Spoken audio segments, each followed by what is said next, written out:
하나님께 드릴 영적 예배라는 제목으로 같이 은혜를 나누겠습니다.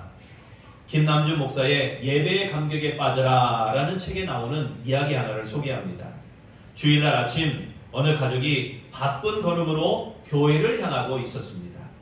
교회에 가까이 왔을 때 엄마 아빠의 손을 잡은 어린아이가 부모를 번갈아 가면서 이렇게 말합니다. 엄마 아빠 예배 시간에 졸지 마. 나 창피하단 말이야. 알았지?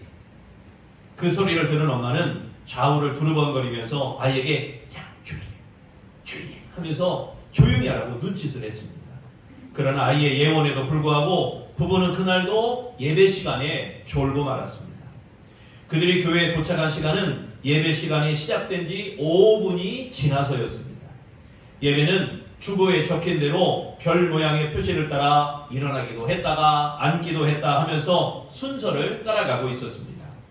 교동문을 따라 읽기도 하고 대표로 기도하는 이에 아멘을 화답하기도 하고 성경 봉독이 지나가고 찬양대의 찬양 그리고 이제 설교 시간이 되었습니다. 그날따라 유난히 길게 느껴지는 설교를 들으며 눈으로는 주보를 정독했습니다. 주보에 있는 글자 하나하나를 빼지 않고 꼼꼼히 읽었습니다. 교회 소식을 꼼꼼히 읽고 주보에 오자가 어디 있나 잡아내며 교정까지 다 끝냈지만 아직도 설교는 끝나지 않았습니다. 이윽고 부부의 몸이 좌우로 흔들흔들거리기 시작합니다. 한 주간의 피로가 엄습하는 것을 느끼며 이리 갔다 저리 갔다 이리 갔다 저리 갔다 때로는 목사님이 설교할 때마다 맞습니다 하면서 꾸벅꾸벅 하고 있습니다. 그러나 그들의 행동을 누구도 이상하게 생각하지 않습니다. 가끔씩 졸음을 쫓기 위해서 고개를 흔들어 보기도 했습니다. 그리고 졸다가 떨어뜨린 성경책이나 주보를 주워보기도 했지만 설교를 듣기보다 졸음과의 싸움이 더욱 힘겹게 느껴졌습니다. 아이는 고개를 끄덕이며 조는 엄마의 옆구리를 쿡 찌르기도 하고 주보를 비행기로 접어가지고 날려보기도 하지만 부부는 여전히 고개를 숙인 채 졸고만 있었습니다. 그러다가 어느 순간 아이가 참을 수 없다는 듯이 부모에게 조르는 겁니다. 엄마 아빠 졸지 말고 빨리 요금 내고 집에 가자. 어린아이는 헌금인을 요금이라고 생각했던 모양입니다. 하나님을 만나지 못하고 형식적으로 예배에 참여하는 교인들의 모습을 풍자하는 그러한 내용입니다. 그리스도인들은 형식에 흐르는 예배를 고민해야 됩니다. 내가 형식적으로 예배하는가, 내가 일어서라면 쓰고 앉으라면 하고 가자면 가고 쓰라면 쓰고 이게 모두 다 형식인가 아니면 하나님의 은혜에 따른 나의 행위들인가. 하나님과 만남이 사라진 예배는 하나님의 중심의 삶을 살지 못하게 만드는 것입니다. 하나님의 임재를 느낄 수 없는 예배는 지루하기 짝이 없는 졸린 예배가 될 것입니다. 그러므로 예배가 길고 짧은 것이 문제가 아니라 우리 같이 1시간 하든지 아니면 여타의 교회 같이 1시간 반을 하든 2시간을 하든 예배 길고 짧은 게 문제가 아니라 예배에 임하는 태도가 문제인 것입니다. 여러분이 드리는 예배는 과연 어떠한 예배입니까? 저는 예배를 준비하면서 이 모양 저 모양으로 많은 신경을 씁니다. 예배 뒤에 보시는 화면 여러 가지 PPT 준비도 하고 또 교회 소독도 한 번씩 하면서 여러 가지 많은 것들을 준비합니다. 그러면서 어떻게 하면 더 예배에 집중할 수 있을까? 어떻게 하면 우리 성도들이 다른 교회들처럼 졸지 않을 수 있을까? 어떻게 하면 우리 성도들이 더 은혜 받을 수 있을까? 어떻게 하면 우리 성도들이 더 주님 중심으로 살아갈 수 있을까? 사도 바울은 로마서 12장에 구원받은 성도들의 윤리를 이야기하고 있습니다. 기독교 윤리는 하나님께 대한 자세로부터 출발하여 교회, 사회, 국가, 이웃, 그리고 그들과의 관계, 그리고 종말의 시대 속에서 성도들이 살아가야 될 그런 자세에 대해서 이야기하고 있습니다. 특히 하나님이 기뻐하시는 영적 예배를 드리라. 이렇게 사도 바울은 권면하고 있는 것입니다. 여기에 영적이라는 말은 합당하다라는 뜻입니다. 영적 예배는 하나님께서 받으시기에 합당한 예배다. 그 예배가 영적 예배라는 것입니다. 순서에 의해서 형식적으로 이거 끝났으니 저거 하고 저거 끝났으니 이거 하자 이런 예배가 아니라는 겁니다. 어느 목사님이 예배 중에 실험을 하나 했어요. 여러분, 우리 신앙 고백으로 주기도문 하겠습니다. 그랬더니 성도들이 다 눈을 동그랗게 뜨고 의아해 하는 거예요. 왜? 평소에 뭐를 했어요? 사도신경만 했는데 갑자기 주기도문을 하니까 눈이 뻥그래진 거예요. 그러더니 기도 시간에 성경 봉독을 하고 성경 봉독 시간에 기도를 하고 막 뒤죽박죽 바꿔서 하는 거예요. 그러면서 예배 중 설교 시간에 설명을 합니다. 여러분, 우리가 예배 순서가 이거 다음 이거다 수십 년 동안 그래 보니까 그거 아니면은 이게 잘못된 것인 줄 아는데 그게 형식이라는 겁니다. 예배 중에 주기도문으로 신앙 고백해도 아무 이상 없습니다. 기도하기 전에 성경 봉독 먼저 해도 예배를 진행하는 데는 아무 이상이 없습니다. 우리의 마음이 문제인 것입니다. 그러므로 우리가 이 시간 하나님께 드릴 영적 예배라는 것은 첫째, 거룩한 제물이 되어야 됩니다. 할렐루야. 카일 아이들먼의 나의 끝 예수의 시작이라는 책이 있습니다. 프랭크라는 신실한 그리스도인의 장례식 이야기가 나오는 부분입니다.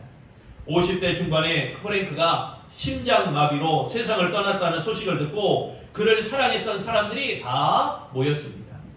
그들 중에 고인과 어려서부터 아는 친구들이 모였습니다. 고인과의 추억을 떠올리며 고인에 대한 이야기를 나누었습니다. 프랑크의 대학교 시절 친구들은 그가 얼마나 술을 잘 마셨는지 낯 뜨거운 이야기를 하나씩 추억 이야기 삼아 꺼내기 시작합니다. 이 친구는 자동차에 대해서는 까다로웠지만 여자는 묻지도 따지지도 않고 닥치는 대로 만났지요. 유족들과 교인들은 그 말을 듣고 참 민망했습니다. 그런 좀 나쁘거운 얘기를 하니까 좀 민망했습니다. 그때 프랭크의 처남이 나서서 이렇게 말합니다. 형님은 며칠 전에 세상을 떠났습니다. 하지만 방금 친구분이 말씀하신 그 형님은 오래전에 돌아가셨습니다. 여러분이 죽고 난 다음 사람들로부터 여러분이 알던 그분은 오래전에 돌아가셨습니다. 여러분 그런 평가를 받을 수 있겠습니까? 여러분이 소천한 다음에 하나님의 부름받은 다음에 여러분을 평가할 때 여러분이 알던 그분은 오래전에 돌아가셨습니다. 이것이 바로 몸을 거룩한 제사로 드리는, 거룩한 제물로 드리는 삶, 즉 삶으로 예배하는 자의 모습인 것입니다. 삶으로 예배 드리는 것은 예배 시간이 아닌 일상에서 하나님을 바라보는 것입니다. 하나님은 예배 시간만 바라보는 분, 그분이 아닙니다. 하나님은 예배 시간뿐 아니라 예배 마치고 나서도 언제나 24시간 1년 365일 한 틈도 쉬지 않고 늘 함께 하시는 분이십니다. 1절 말씀 다 같이 봉독합니다. 시작.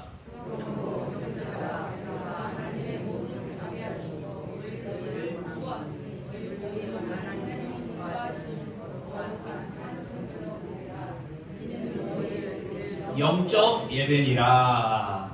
아멘. 여기에 거룩한 제물은 몸을 말하는 겁니다.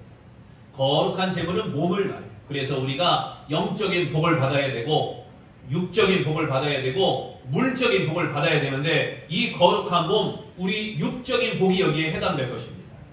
몸은 단순한 육체를 말하는 것이 아니라 마음과 의지까지 표현되게 됩니다. 즉 육체와 전 인격을 의미하는 것입니다. 주님을 만나는데 그냥 내 얼굴에 한번 봤다, 나 누구 만나봤다 하는 만남에서 끝나는 게 아니라 주님을 인격적으로 만나야 된다는 것입니다. 그러므로 하나님께서 기뻐 받으시는 예배는 몸을 산제물로 드리는 거룩한 제사인 것입니다. 영적 예배는 삶 속에서 드리는 그러한 예배입니다. 여러분이 지금 모인 주일 예배, 이 예배보다 삶 속에서, 여러분의 삶 속에서 드리는 예배가 영적 예배가 되어야 됩니다. 성전이라는 장소에서 제한받지 않고 장소를 초월하여 구체적인 일상에서 드리는 예배, 영적 예배는 자신이 죽어져 제물이 되어지는 예배, 그 예배가 바로 영적 예배라는 것입니다. 자신이 죽어야 됩니다. 내 자신을 더욱 희생해야 됩니다. 내 자신을 더욱 내려놔야 됩니다. 영적 죽음을 인정하는 예배가 되어야 됩니다. 자신의 것을 포기하고 자신의 전부를 하나님께 드리는 예배, 그런 예배가 되어질 때 비로소 영적 예배에 이르게 되는 우리 아름다운 예배가 되어지는 줄로 믿습니다. 두 번째, 하나님께 드릴 영적 예배는 세대를 본받지 말아야 됩니다. 존 볼치는 이 세대를 본받지 말라라는 책에서 대만에 갔었던 이야기를 이렇게 이야기합니다. 공항에 입국할 때 내국인, 외국인으로 분명하게 구분되는 것을 보고 깨달은 것이 있습니다. 그는 대만인을 제외한 모든 사람들은 외국인이라면서 이렇게 말합니다. 우리는 천국 시민으로서 이 땅에 왔습니다. 따라서 이 세상에서 우리는 외국인입니다. 그런 까닭에 정신을 바짝 차리고 경계하지 않으면 안 됩니다. 우리를 둘러싸고 있는 세상의 악이 삶과 교회에 침투하지 못하도록 해야 합니다. 교회는 세상에 있습니다. 그러나 세상이 교회 안으로 침투해 들어올 때 문제가 생깁니다. 비극적인 사실은 세상을 닮아가는 과정이 너무나도 점진적이며 너무나도 교묘하여 그것이 일어나고 있는지 알아차리지 못하고 있다는 것입니다. 우리는 문학, 텔레비전, 라디오, 그리고 광고 이런 것들을 통하여 계속적으로 침투하는 세상의 태도와 세상의 사고방식에 도전을 받고 있습니다. 조심하지 않으면 무의식적으로 그것을 받아들이게 됩니다. 자기도 모르는 사이에 그것들에게 길을 내주고 그것들의 동화가 되어집니다. 그리스도인이라고 고백하면서도 매일의 삶에서는 세상을 닮은 행동들을 자연스럽게 하게 됩니다. 마침내 세상 사람들과 아무 차이도 없는 데까지 다다르게 됩니다. 이렇게 이야기했습니다. 여러분, 우리의 삶은 어떤가요? 세상에 동화되고 있습니까? 아니면 세상을 변화시키기 위해서 열심으로 나아가고 있습니까? 우리 2절의 앞부분 간단한 말씀 다 같이 봉독합니다. 시작! 너는 이 세대를 본받지 말고, 여기 본받지 말고 라고 했는데 같은 모양이 되다 라는 뜻이며 또는 이끌리다 라는 뜻입니다. 성도들은 세상에 빠져들거나 세상을 모방해서는 안 된다는 뜻이죠. 시대정신이나 시대적 상황에 휩쓸리지 말아야 됩니다. 세상이 뭐 한다고 나도 유행 따라 그거 다 하려고 하다가는 이건 유익하지 못합니다. 나는 나만의 신앙 자세, 나는 나만의 주님을 향한 주권, 나는 나만을 향한 주님을 향한 고집, 이런 게 좀 있어야 됩니다. 그러나 이 세대는 우리를 미혹하고 우리를 죄악에 빠지게 하고 있습니다.